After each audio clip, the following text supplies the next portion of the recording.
Dan jika ini bisa didapatkan, maka Pak Ganjar akan mendapatkan perlawanan yang sangat serius.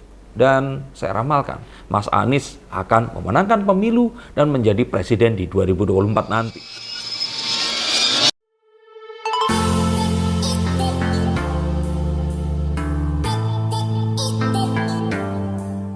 Meskipun Ganjar Pranowo ini masih di puncak klasemen, tetapi Anies Baswedan ini sangat berpotensi untuk menang.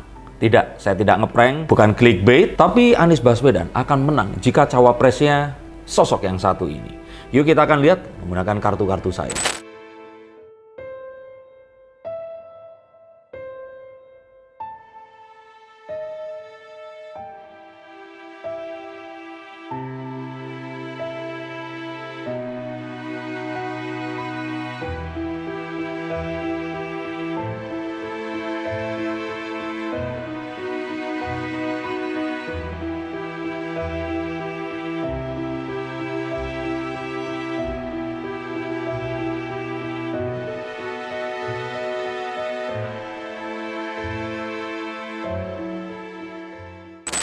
Bukan Mahfud MD, karena Pak Mahfud itu nggak punya logistik dan dukungan partainya pun pasti tidak akan penuh. Kita harus tahu bahwa pendukung dari Anies Baswedan ini adalah daerah-daerah yang bukan NU dan Muhammadiyah. Biasanya ini ada di bagian besar Sumatera, di Jawa Barat, di Jakarta ini di daerah-daerah penyangganya seperti Bekasi dan Depok. Tapi tentu saja bukan di Indonesia Timur atau yang non-Muslim. Maka kira-kira siapa? Ayo coba tebak.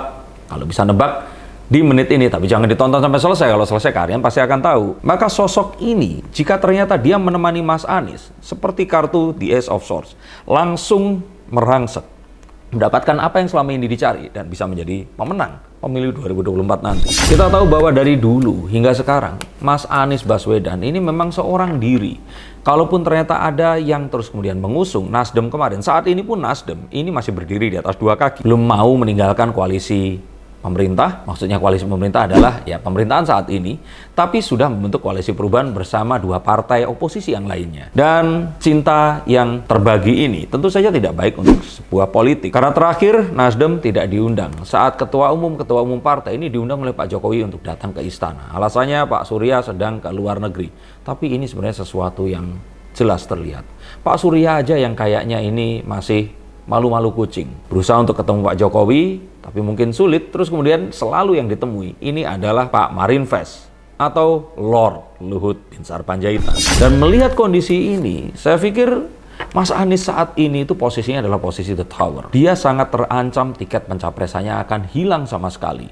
Karena koalisi-koalisi yang lain ini sedang cair sekali dan berusaha untuk mendapatkan kue yang dimiliki oleh Gerindra dan PDIP. Silahkan menamai koalisinya dengan sebutan apapun. Tapi keberlangsungan partai tentu saja adalah yang paling penting di atas segalanya. Maka partai mana yang akan kuat menjadi oposisi? Jika kursi tidak didapatkan di dalam pemilu nanti, partai tersebut akan terancam hilang dan punah. Maka ini yang ditakutkan dan Mas Anies akan semakin tertinggal. Maka dari itu Mas Anies ini harus segera dipasangkan. Karena kalau enggak, akan sangat sayang. Seorang secerdas, sepintar, dengan dukungan, basis dukungan sebesar itu, tidak memiliki partai, jika ternyata harus hilang begitu saja di pemilu 2024 nanti, maka harus segera dipasangkan. Dan pasangannya ini pun itu nggak bisa dengan orang-orang yang ya cawapres-cawapres yang sekarang ini ada. Paling tidak dengan cawapres yang harus satu bukan dari anak muda. Maka langsung kita coret. Ridwan Kamil, Sandiaga Uno jelas tidak. Erick Thohir, kalau Pak Mahfud kan tadi sudah saya jelaskan. Nah, kira-kira siapa? Oh Mas Darko, kan cocoknya dengan AHY. Oke, fine.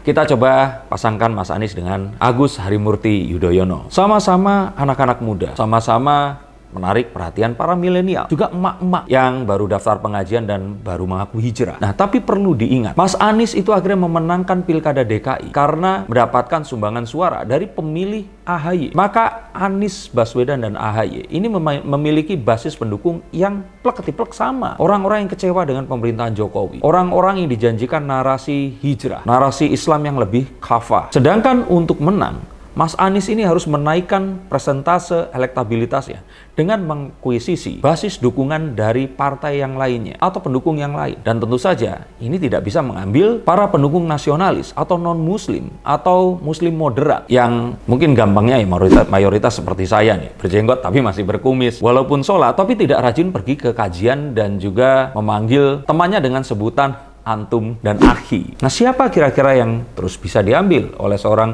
Anies Baswedan? Yaitu basis dukungan dari Islam juga, tetapi Islam yang nasionalis, kanan tapi nasionalis. Tapi sayangnya itu semua sudah diakuisisi oleh NU dan Muhammadiyah. Di sana ada PKB. Nah, maka satu-satunya yang bisa dipasangkan dan langsung auto menang adalah jika Mas Anies dipasangkan dengan nah ini dia.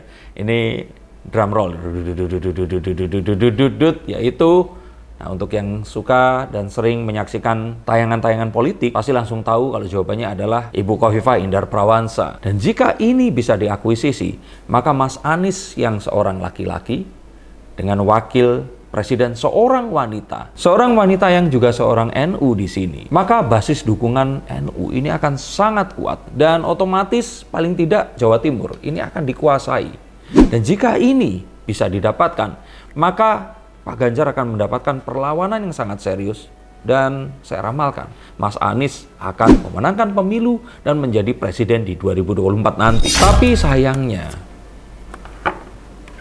Bu Khofifah ini nggak mau front atau berhadapan dengan Pak Jokowi atau pemerintahan Jokowi. Rupanya beliau ini masih tetap pengen dia dan partainya ini tidak beroposisi atau membuat masalah dengan partai yang kuat sekuat PDI Perjuangan. Dan kalaupun ternyata hal ini bisa dimenangkan, maka pemerintahannya pun tidak akan semudah yang dia bayangkan. Maka saat ini dia sebagai gubernur akan lebih aman jika ya sudah jadi gubernur saja, dan tiketnya akan lebih jelas jika dia maju di 2029 nanti. Daripada sekarang ini kalau wong Jawa bilang itu unda-undi. Menang, iya, tapi kalau menang pun akan sulit, tapi kemungkinan kalah itu tetap ada. Maka setelah berhitung, akhirnya beliau ini menolak, dan itu juga yang terjadi. Maka saya pikir akan jadi sulit kemudian untuk Mas Anies Baswedan maju dan memiliki kekuatan yang seimbang melawan Ganjar Pranowo atau Prabowo Subianto sekaligus. Dan akhirnya pilihan satu-satunya ya kembali lagi dengan AHY di sini. Kecuali terus kemudian akan ada kuda hitam muncul secara tiba-tiba dan dipilih yang kalau menurut saya ini akan lebih sulit dan berpotensi untuk gagal. Tapi jika AHY yang akan diusung, maka saya pastikan kekalahan akan terjadi. Kecuali mereka berdua bisa dealing politik dengan Pak Prabowo, yang mana ini akan sangat sulit. Maka disinilah letak analisa kartu saya juga, bahwa Mas Anies akan sulit untuk menang di tahun 2024 nanti. Kembali saya tegaskan, saya tidak antipati terhadap Mas Anies. Saya hanya melihat bahwa presiden pilihan saya, yaitu Mas Anies ini, belum bisa di tahun ini, tapi akan bisa di 2029 nanti. Dan jika ini dipaksakan maju, maka saya pikir mereka akan minim amunisi dengan logistik yang juga tidak mencukupi. Partai Demokrat yang sudah selama 2 kali pemerintahan Pak Jokowi ini menjadi oposisi, itu sudah tidak memiliki dana untuk berperang di 2024 nanti. Apalagi PKS. Maka hati-hati. Dan hati-hatinya untuk masyarakat dan juga Mas Anies. Mohon ditolak jika ternyata nanti narasi tentang politik identitas diusung kembali. Black campaign dan playing victim seperti pemilu yang dicurangi, kriminalisasi yang mulai dihembuskan, saya pikir harus hati-hati untuk ditolak. Cukup pilkada DKI kemarin, Mas Anies ini terlihat diam dan tidak menunjukkan penolakannya terhadap apa yang dilakukan oleh sebagian besar pendukungnya. Yang saya sangat kecewa sekali pada Mas Anies, kenapa melakukan ini. Saya mengerti sekali bahwa dia tidak memiliki dukungan partai atau amunisi pemilu atau pilkada yang mencukupi. Maka daripada itu dia pasti sangat diuntungkan dengan hal-hal yang kemarin terjadi dalam pilkada DKI. Tetapi mohon, untuk yang sekarang ini, pilihlah cawapres dengan logistik dan juga dukungan yang sangat besar. Sehingga hal yang ditakutkan ini tidak perlu dimainkan kembali. Dan untuk itu, saya pikir harus menarik satu partai lagi untuk masuk dalam koalisi perubahan. Agar pemilu yang terjadi ini adalah pemilu yang sehat. Dan sebaiknya ini adalah partai atau sosok yang tajir melintir, memiliki peluru untuk digunakan sebagai modal peperangan di 2024 nanti. Kalau ternyata mengharuskan dia menjadi cawapres, harapan saya AHY cukup legowo untuk ikut saja mendorong mereka berdua. Karena majunya Anies dan AHY hanya akan jadi pintu kekalahan untuk mereka berdua. Ini yang saya lihat. Apakah kalian melihat yang berbeda? Kembali dalam politik semuanya itu cair. Bahkan kemungkinan untuk tiba-tiba Mas Anies menyeberang kepada kubu Pak Jokowi bersama dengan Ganjar Pranowo itu sangat mungkin terjadi. Karena Mas Anies bukan merupakan kader partai. Yang kader partai saja seperti Mas Sandi dari Gerindra masih mungkin nyebrang ke P3. Mengapa kalian pikir selama 8 bulan ke depan tidak terjadi satu keajaiban yang bernuansa sama? Terima kasih untuk kalian yang menyukai konten seperti ini. Silahkan tuliskan komentar kalian di bawah. Bagikan konten ini jika kalian merasa ini bermanfaat. Tapi ingat, satu, unggulkan calon kalian. Jangan menjelekkan calon yang lain. Kedua, jangan gunakan ujaran kebencian. Kita sudah cukup selama bertahun-tahun ini dipisahkan oleh hal yang tidak kita harapkan. Ketiga, jangan golput.